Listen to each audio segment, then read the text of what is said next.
नमस्कार। आप देख रहे हैं दैनिक दुनिया। दैनिक दुनिया के विशेष कार्यक्रम अहम बात में मैं डॉक्टर ओपी मिश्रा आपके सामने हूं। आज हम चर्चा कर रहे हैं कि क्या सोनिया गांधी, राहुल गांधी यानी कि लोकसभा में नेता प्रतिपक्ष और राज्यसभा में की जो सांसद हैं सोनिया गांधी, एक और महान वैज्ञानिक रहे हैं और कांग्रेस के नेता हैं सैम पित्रोदा, क्या ये लोग जेल जाएंगे या नहीं? सैम पित्रोदा जो कि नॉन पॉलिटिकल पर्सन कहे जा सकते हैं। मेरा सीधा सा सवाल ये है कि क्या सोनिया गांधी और राहुल गांधी जेल जाएंगे? चार्जशीटेड है। अब इसको लेकर एक बहस चल रही है पूरे समाज में। पॉलिटिकल एंगल भी है और अदालती तो मुकदमा है ही। आप सब जानते हैं मामला नेशनल हेराल्ड से जुड़ा है। नेशनल हेराल्ड एक बहुत पुराना अखबार है जिसे कांग्रेस नेता और तत्कालीन प्रधानमंत्री पंडित जवाहरलाल नेहरू ने शुरू किया था। एसोसिएटेड प्रेस के नाम से वो संस्था थी और उसने शुरू किया था। उसका ऑफिस लखनऊ में भी था। यहाँ से लखनऊ से कैसरबाग में बड़ी सी बिल्डिंग है जहां इंदिरा गांधी आई हॉस्पिटल है, वो बिल्डिंग नेशनल हेराल्ड की थी। कौमी आवाज उर्दू में, नेशनल हेराल्ड इंग्लिश में और नवजीवन हिंदी में प्रकाशित होते थे। इसी तरह दिल्ली में बहादुर शाह जफर मार्ग, वो पूरा का पूरा एरिया दिल्ली का जो है वहां सारे अखबार के दफ्तर हैं। वही एक बहुत बड़ी बिल्डिंग है हेराल्ड हाउस, और मुंबई में भी एक बिल्डिंग है इनकी। तो मुख्य मुद्दा ये है। इसी बीच में दामाद जी भी चर्चा में आ गए। दामाद जी का मतलब है प्रियंका गांधी के पति रॉबर्ट वाड्रा। उनको भी ईडी ने अपने यहां समन किया है और बुलाया है। कल भी गए थे, परसों भी गए थे, सवालों के जवाब दे रहे हैं। जो पॉलिटिकल व्यक्ति हैं उनका ये सवाल उठता है कि जब चुनाव सर पर आते हैं तो ही ये जो ईडी की तलवारें हैं यही क्यों निकाली जाती है? बिहार के चुनाव में जब प्रियंका गांधी ज्यादा एक्टिव हो रही थी तो उस समय भी रॉबर्ट वडेरा को पर शिकंजा डाला गया था, लेकिन वोट तो पब्लिक देती है ना, सांसद बन गई। और रॉबर्ट वाड्रा भी आप सब लोग नोट कर लें कि राज्यसभा में चले जाएंगे, वो भी एमपी बन जाएंगे। इतनी बड़ी नेशनल पार्टी है, एक आदमी को एमपी बना देना कोई बहुत बड़ी बात नहीं। तो अब जब चुनाव सर पे है, बिहार खासतौर से वहां के जो समीकरण बन रहे हैं और वक्फ बिल को लेकर वहां का जो समाज है उद्वेलित है, खासतौर से मुस्लिम समाज।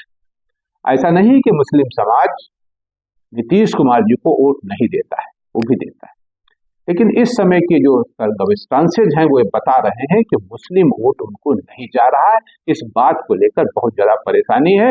और उधर तेजस्वी यादव, राहुल गांधी अनेक सब मिलकर चुनाव लड़ने को, आगे चल के पश्चिम बंगाल में भी चुनाव, फिर उत्तर प्रदेश में भी चुनाव। तो आप सबको याद होगा 2014 में जब नरेंद्र मोदी जी उस समय गुजरात के मुख्यमंत्री थे और प्रधानमंत्री पद के दावेदार थे, तो चुनावी मुद्रा में दामाद जी का जिक्र वो हमेशा करते थे। लेकिन मेरा एक सवाल है बार बार, और मेरा ही क्या है, समाज का सवाल है, इन 11 वर्षों में रॉबर्ट वाड्रा को जेल क्यों नहीं भेजा गया अगर उनके खिलाफ मुकदमे थे?